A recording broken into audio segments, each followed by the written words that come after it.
Hey everybody, welcome to my channel. Today I'm talking about ESFPs. I love ESFPs. I get along with ESFPs really well. We're kind of opposites. I'm INTJ, ESFP. ESFPs are so fun. They are life of the party level fun. Incredibly playful, huge amounts of energy. They're really fun to be around. I really enjoy it because they're kind of like an opposite sort of energy from me, but it's kind of like, the way I see it anyways, is that ESFPs have a little INTJ on the inside, just a little bit of an INTJ on the inside, and then INTJs have a little bit of an ESFP on the inside. Okay, so maybe you're like fresh off the test, maybe you just took the 16 personalities test, you got that you're an ESFP. One thing that I recommend is that usually, or oftentimes, those tests are like about one letter off. Even if you reliably, let's say for years you've tested ESFP, the test really hasn't changed and you probably haven't changed the way you answer, so it could still be wrong. It could be reliably wrong. But it's usually within one letter in my experience, so you may want to look into, if you think you're an ESFP, you might want to look into the ISFP, the ENFP, the ESTP, and the ESFJ. Maybe. Those are some pretty different types that you may want to look into those. Because if you take the test and you get ESFP and you read the description and it's one letter off, you're like, oh yeah, this is good. This is basically who I am. And if you don't look into the other ones, you don't really know what you're missing out on. So maybe the ESFP is a good descriptor, but there's another personality type that's like a perfect descriptor. So if I get into some of these cognitive functions and you're like, this doesn't seem like me, you might want to look into the other personality types, maybe just read brief descriptions of the different types and see which one kind of calls out to you. So I want to talk about the code. So basically what happened is that Carl Jung initially developed what are called cognitive functions, and they basically correspond to parts of the brain that people use. So different personalities will rely on different parts of the brain more often than other types will. And then later on, several years later, Myers and Briggs came on and kind of named them. So you're called an ESFJ. If you use this region, you're an ESFJ, or you're an ESFP, and they kind of named them. So, but these names are actually kind of a code that go back to, if you're an ESFP, you use this regions of the brain, and they're kind of four that each type has. So the way it works is the two middle letters are kind of the meat of this code. So everyone's second letter is how they learn. It's called their perceiving letter. It's how you learn and perceive information. So for ESFPs, the way you learn is through your senses. You're constantly looking and taking in all the sensory information and really taking things in through your body. You learn in kind of an energetic, physical sort of way. So that's how ESFPs perceive. Everyone's third letter is called their judging letter. It's how you judge. It's how you, like, not judge in a bad way, but how you make judgments, how you think things should be. It's how should statements come from. It's how you make decisions. So for ESFPs, they make decisions based on their feelings. They're like, what feels right to me and my beliefs and my convictions? Like inside, this is my conviction, so things should be this way. So that's how you make judgments. So since you're a P, we'll get into this last letter now. If anyone is a P, it means they show the world their perceiving letter. Basically means they extrovert their perceiving letter. So for you, it means you extrovert your senses. You're really oriented toward the extroverted senses, the senses all around you, like not senses in here, but senses out there to sights and sounds and movements and things like that. And that just automatically means you introvert your judging letter. So you extrovert your senses and you introvert your feelings. You're oriented toward your inner feelings, your inner convictions, your inner beliefs, things like that. And then since you're an extrovert, what that first letter means is you dominantly prioritize your senses and you secondarily prioritize your feelings. So your first cognitive function is SE, stands for Extraverted Sensing, and your second function is FI, which stands for Introverted Feeling. But like I said, you do use four regions of the brain, so the way you figure out those is you just take the opposite. So the opposite of introverted feeling, the opposite of introverted is extroverted, the opposite of feeling is thinking. So extroverted thinking is your third function. And then for extroverted sensing, the first function and fourth function are opposites. So the opposite of extrovert is introverted. The opposite of sensing is intuition. So introverted intuition is your fourth function. So that's a lot. I do have a Myers Briggs 101 playlist if maybe you want to watch that first and then come back to this tailored ESFP video. So your first function and fourth function, same with your second and third, are direct opposites. They make kind of like a yin-yang polarity. They're exact opposites from each other, but they complement each other. And together they form kind of a complete holistic picture. Same with your second and third function. They're direct opposites, but they complement each other. Everyone's first function they tend to use as a strength. That's who they are. They're using it like 99% of the time. That's who they are. Everyone's second function has a potential to be a big strength, but it's kind of underutilized, so that's kind of a good growth spot. Everyone's third function is kind of an overused weakness. So that's something to maybe tone down, because if the second and third are kind of like a yin yang, if the third one's overused, bump it up to the second one to make sure it's used more up there. And then everyone's fourth one is a weakness, but it tends to be underutilized. You can maybe sprinkle it in a little bit more in your personality. You don't have to up it insanely, but up it a little bit. So your first function is extroverted sensing. And when we say in Myers Briggs, extroverted and introverted have a little bit different definitions than how everyday people use them. Like if you look up the definition of introvert on Google, it says like a reserved, shy person. That's not really what we're talking about in this frame. We're basically just talking about, are you turning outward? That's extrovert. Or are you turning inward, which is introvert? So extroverted sensing is all about turning your senses outward. It's all about, what is that sight? What is that smell? Maybe it's all like, I want to eat this food because it tastes really good, or oh, that smells really good. It's really oriented toward the senses, has really high energy. I notice like ESFPs will run places or they'll shout across the room because they just love expending energy. They like putting more senses out into the world. They like consuming loud senses and very big senses, and they also like contributing that into the world. They bring a lot of energy to a party, and that's why maybe I would call an ESFP kind of like a party animal, because they bring so much just physical energy that just like lifts the room. This can make them really good at sports. I've noticed that ESFPs like really have like good reactions, like good reaction time. They're constantly in reaction. They just love like expending energy. They love using their body. So I've noticed ESFPs can be like really thin and in good shape. I've also noticed a lot of ESFPs are overweight. I haven't really noticed anybody in the middle. So it just kind of depends on if you use your extroverted sensing primarily for like indulgences, or if you use extroverted sensing to like move your body and work out. I've seen both. I've seen extroverted sensors love to work out and play sports and expend their body. I've also seen ESFPs love really decadent food and any just sort of indulgence that they love. Makes them really playful, really funny. I've noticed that extroverted sensors love kind of like bodily, like slapstick humor. I knew an ESFP that would tell like a lot of poop jokes. I knew another ESFP that really liked SpongeBob jokes. There's a really funny group of people. Really good at delivering a joke based on the correct, like sort of like pacing of their speech and volume of their speech. Yeah. Also body movements, facial expressions. Extroverted sensing means like they can read you like a book. I had just learned that you cannot, not that I would want to lie anyways, but you cannot lie around extroverted sensors. I have been flat out called out. This happened to be an ESTP, but I said something and they were like, that's the most bold-faced lie I've ever seen. And I'm not someone who's aware of body language. And ESFPs, ESTPs, they'll just clock it a mile away. So you gotta be careful around these types. They are very good at reading body language. I knew an ISFP, it's kind of a similar type, who we were playing a game. It's one of those games where you have to figure out like who the killer is, and you're kind of like trying to lie and blend in. And they can just figure it out based on body language immediately. As soon as the cards are passed out based on body language, they know who it is. And you just like, I guess the game's done. We can't play with this person anymore. And different types can be good at those games for different reasons, but for ESFPs, it's body language all the way. So that functions like your strength. You're in that most of the time, like 99% of the time. That's who you feel like you are. Your second function is introverted feeling. So it's all about inside, introverted, just me, not other people at all, just me.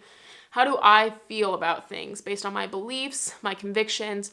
What do I feel like is moral? What is the right thing to do? What should people be doing if they were, being righteous and authentic to themselves? And am I doing the right action? Am I in alignment with my beliefs? Now, this function's underutilized because it's introverted. You're an ESFP, you're an extrovert, you love being extroverted, playing with your body. So to slow down and be by yourself and journal and think about your beliefs, that's not nearly as fun because introverted. But the reason this is good to work on is because I believe that introversion and extroversion are both needs. I use an analogy like food and water are both needs. You need both food and water. You might have a preference for one. Maybe you prefer food to water, but you need both. And that's how introversion and extroversion are. You might have a preference, and you definitely have a preference for extroversion, but you need introversion. And the reason is they give you two different things. So extroversion gives you an impact. It allows you to impact people allows you to achieve your goals, just have fun. I mean, there are lots of things that extroversion gives you. And then what introversion gives you is it gives you a depth, a clarity about your beliefs, wisdom, so that when you're around people, it's a good impact. If there's too much extroversion, people become kind of flaky, shallow if they're just completely extroverted. So you're impacting people a lot, but it might be in a negative way. And then if you're too introverted, you become isolated. And maybe you get really deep, but then you get to the point where you're a little fantastical and maybe conspiracy theories, and then you're not impacting anyone with it. So you got all this information, but you never impact anyone. And so it's important to have both. It's like input and output, input and output. And when you get too much input, you're like starting to explode. And when you have too much output, you're really running dry. You really have nothing to draw from anymore. So for ESFPs, it's really good to get into introverted feeling because this grounds them. And that's why it's so important to get into introverted feeling. That could be through therapy, journaling, but you got to get clear on, what's going on with you. What are your feelings, your convictions, your beliefs, like what's going on inside, so that you're just not running around and scattered. The depth that ESFPs can have, I mean, they get kind of a stereotype, as being the party animal, like I've said, but they are very deep when they get into introverted feeling and they realize what's going on with me and what's the impact that I want to have in the world. You know what? This has worked in my life and this is what I want to do. And so now I'm going to help other people do the same. And, a lot of times introverted feeling has kind of a spiritual, religious bent. It does not have to be, but it usually has some sort of emphasis, like morally, spiritually, just a way like, how can you help people be better on the inside? How can you help people be good with themselves? And there are a few ways people do that, but a big way is spirituality. And I've noticed ESFPs, when they get into introverted feeling, get into spirituality and kind of taking people along and mentoring people. And they balance it with extroverted sensing to do it in a really fun way. It doesn't seem dry, like some personalities could come off dry, but they really make it fun. So what it does, it really helps you slow down and figure out what's your purpose in life? What are you passionate about? What are you motivated by? So that 50 years from now, you could look back on your life and not feel like you've just wasted it. That's something that can happen if ESFPs are just too much in extroversion. They're not really thinking about where they're going in life. They can end up feeling lost and having sort of a midlife crisis, like, I actually just spent the last 40 years partying. What am I doing with my life? And that can be the problem. And that's the real reason why you have to get into some introversion, so that when you're expending all that energy and you're having fun, it's leading you somewhere to a purpose. So ESFP's third function is extroverted thinking. And this is the spot where it's a weakness, but it tends to be overused. And the reason that it's overused is because you like extroversion. And since this function is extroverted, you're going to want to go here. But since it's your third function, it's not really a strength. This is a point, people's third function can kind of annoy people. People might tend to get in this third function when they're in arguments. So extroverted thinking is all about, what does the group think about things? What does the group see as a status symbol? And that could be money.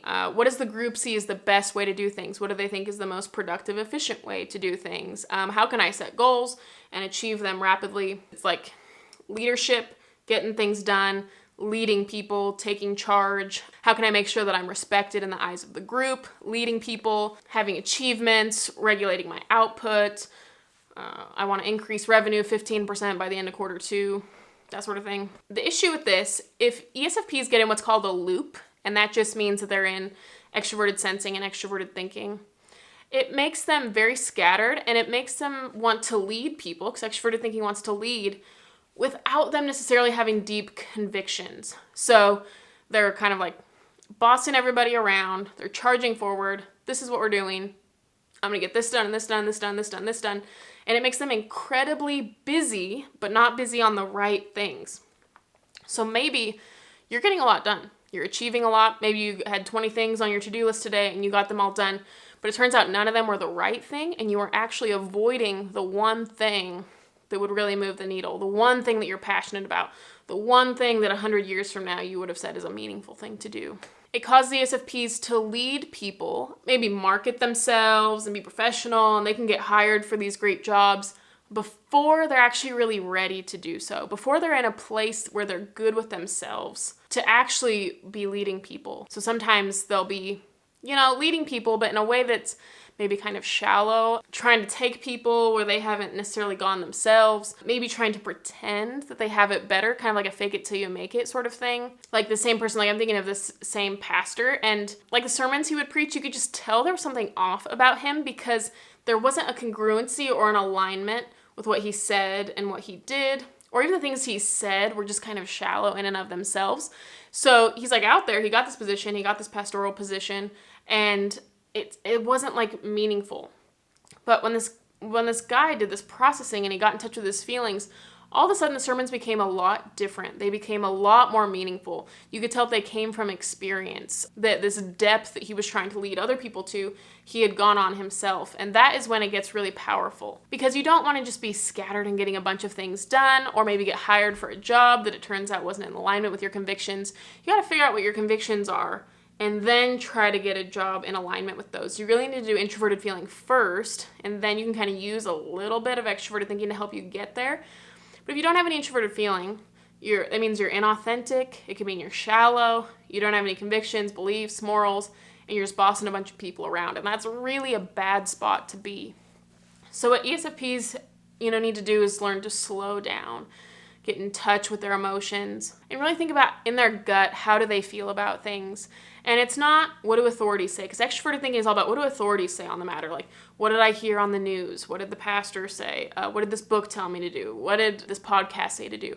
And you got to throw that away. You do not want to just become a watered down version of someone else. You don't want to just, I heard this on a podcast. I'll water it down a little bit. Now I'll communicate it to you. Like, that's a bad loop scenario. You want to just think about in your gut. What is your gut telling you? And that could be, maybe getting in touch with God, like if you pray, or if you have some spiritual practice, or maybe just with yourself. But like, what do you feel in your spirit is authentic for you? And then once you have figured out all alone by yourself, not with anyone telling you what to do, then you can go lead people. And then at that point, it's not watered down because it's your conviction and you can communicate that conviction in its fullness. You can't communicate someone else's conviction nearly as well as you can communicate your own conviction. And then finally, ESFP's last function is introverted intuition. So it's all about the inner intuitions. So intuitions are things that don't necessarily exist. It's kind of like the what if, the potential, the future. And so it's going inside and analyzing the future. And this is like the future 15 years from now. What do I want my future to be like 15 years from now? What's the vision for my life, the purpose for my life? And sometimes, ESFPs are really in extroverted sensing, which means they're hardly going to be in introverted intuition, especially when they're young. I've noticed older ESFPs are a little bit more balanced with these functions, but especially when types are young, they tend to be predominantly in a loop. So what introverted intuition does is it says, what do I want my life to look like? And it seems like a lot of ESFPs have a hard time planning for the future, beyond like the next 2 days, especially unhealthy ESFPs are like, I can do like 2 days from now, and that's about as far into the future as I really want to plan, because they want to keep their options open, they want freedom, and it just feels like it's boxing them in to plan for the next 15 years, this is what we're doing. And they don't like to feel boxed in, they want to feel unique, and they have their options open. But the thing is, if you keep your options open for too long, like for 90 years, let's say, if you keep your options open, you never decide for 90 years, you never decided and you never did the thing. And by keeping your options open, you chose nothing, and you didn't achieve your purpose or get in alignment with what you wanted to do. So that's why it's so important to get into introverted feeling, figure out what you want, what do you want to do, and then what would that look like in the future? If you were in alignment with your beliefs and your motivations, what would that look like 50 years from now? And then how can you take steps toward that today? But if you don't get in touch with your future, sometimes you just kind of stumble through the present, procrastinating, saying like, someday I'll do this, someday I'll do this, someday I'll do this, but someday never comes. It's never someday. And it's really important to analyze what your purpose is and then live that daily. And you don't need to be so in the future, so dissociated from your body or anything like that. But to some extent, you need to say, what do I want my future to look like? So make sure you're building toward that today. So for example, if you want to live to a ripe old age and have a healthy body and be able to still expend all that energy when you're older, that means that you're going to have to make sure you're healthy today. Make sure your body's taken care of. Make sure that you make good choices. It's can sometimes be about like implications and consequences to choices, just to make sure that you're not getting into too much trouble. Extroverted sensing has a lot of fun, and if it's too bored, can get into a lot of trouble. So just make sure you have a career that is fun enough for you so that on your free time you don't get into too much trouble. And so just try to slow down and really think about what's important to you and what's meaningful to you and what you want your future to look like. So the vibe I get from ESFPs, the way they dress in a lot of, well, they tend to dress in kind of like name brand, bright, colored things. I've noticed that SI users will dress kind of in a muted way, and SE users will dress in kind of like the fuller color, you know what I mean? Like, so an SI user might wear like light green, whereas an SE user will wear like a true green. So yeah, I noticed they'll wear a lot of name brand things, like the shoe heads I know are ESFPs. They got the Doc Martens, they got the Nike 270s. They hop on trends. So like when the Air Forces were big, they hopped on that trend. When Doc Martens were big, they hopped on that. They got the Bass Pro hats. You know, just like things like that. I noticed that they will hop on trends. Oh, their cars are fun to drive. They're fun type cars to drive. I know one with like a lifted Jeep, one with a lifted truck. Like they're like nice. Like I just noticed that they tend to have like name brand nice looking things. Some of them, I have noticed them to either be in very good shape or to be a little overweight. And I haven't really seen anything in the middle. I noticed they eat a lot. Like even if they're healthy. Like if they're one of the healthier ESFPs, they have snacks all the time and they're constantly eating, constantly snacking. I see ESFPs carrying around snacks all the time. Two ESFPs I know were really into tennis. I've noticed that tennis is really a big SP sport. ESFP's unique contribution to the world is, it's like a contradiction. It's like a playfulness and a depth at the same time. ESFPs, when they can really get that polarity correct, like balance the levels of introversion and extroversion, they really have a depth and a fun playfulness at the same time. They're able to communicate deep things in a playful way. So whereas someone else might communicate something in a dry way, they communicate it in a playful way, a way that people will stick around for. And it's kind of depth in disguise. They really will pull people in with the humor and the attractiveness and the way it's a good sensory experience and the way it's not too much to bite off at once. You know, they really pull people in with the sizzle, and then people stay for the depth and like the steak, the meat of it. You know, and they really have deep things to say, kind of disguised as just like a fun, playful time. And they really have a depth to them when they really get into it. And I think ESFPs are meant to be actually like leaders and thought leaders. Maybe they wouldn't call it a thought leader. Maybe they would call it almost like a conviction leader. Like they get good with themselves and then they help other people do it too. Like the word I almost think of them is like captivating. When they are healthy, they're incredibly captivating in more dimensions than one. Captivating in the sensory realm, in the thought realm, in the feeling realm. They really can end up being like very balanced, holistic individuals that show everyone to not be apathetic, that if you want something, to go after it, that there really is fun and playfulness in the world, and that once you're an adult, you don't have to leave fun behind. They really remind us to keep hope alive and to be vibrant and not be apathetic. Yeah, they're incredibly unique, and the more they develop introverted feeling and introverted intuition, the more they get that sense of uniqueness and individuality and purpose, and that they were put on this earth for some unique reason and they go after it. And the more they get too extroverted, the more they become just a little bit watered down by other people. Like I knew an ESFP that was on TikTok a lot, and she would get all of her information from TikTok. And it just, when you get information from somewhere else like TikTok and then you hang out with people and you tell them about it, they don't get to know you at all, and it kind of takes your uniqueness away. All your information just came from someone else. And it's so important for ESFPs to spend time with themselves and get unique, original thoughts and beliefs and convictions, because there's a lot of depth with ESFPs to be mined in the originality. So yeah, thanks so much for watching. I love ESFPs. You guys are such a great type. I think maybe just to mention, I think in the type community has done ESFPs quite the disservice. A lot of sensor types in general. I think that ESFPs are a lot deeper than people give them credit for. I don't want to like box people in to stereotypes. You could do anything that you want to do, and the individuality of introverted feeling will kind of guide you in what direction that might be. Thanks so much for watching. I do have a Myers Briggs 101 playlist if you're interested in that. Thanks, bye.